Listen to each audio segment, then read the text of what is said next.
जज़ाकल्लाह डॉक्टर साहब, इसमें ये है कि जैसे आपने फरमाया कि जो हज़रात हैं वो सोना नहीं पहन सकते, तो इस ज़िम्रे में मैंने भी एक तजर्बा किया था, तो वो इंतहाई कामयाब हुआ था।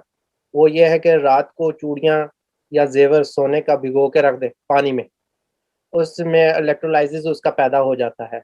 वो सुबह निहार मुँह पी लें, तो उससे बड़ा फ़र्क पड़ता है। ऐसी ख़वातीन जो सोना नहीं पहनती या किस तरह उनको उलझन होती है, तो वो अपने जितनी भी चूड़ियाँ 2, 3, 1 या 6 चूड़ियाँ जो भी हैं, वो पानी में रात को ठंडे पानी में भिगो दें और सुबह निहार मुँह उसको पी लिया करें। तो इससे से भी बड़ा फ़र्क पड़ता है। ऑरोमैटी है ना वो भी।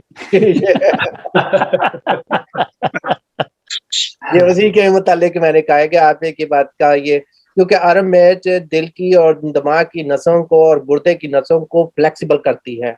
जी। बिल्कुल सही। और ये जो बाख फ्लावर रेमेडीज हैं, ये बिल्कुल इसी तरह बनती हैं जैसे आप बता रहे हैं।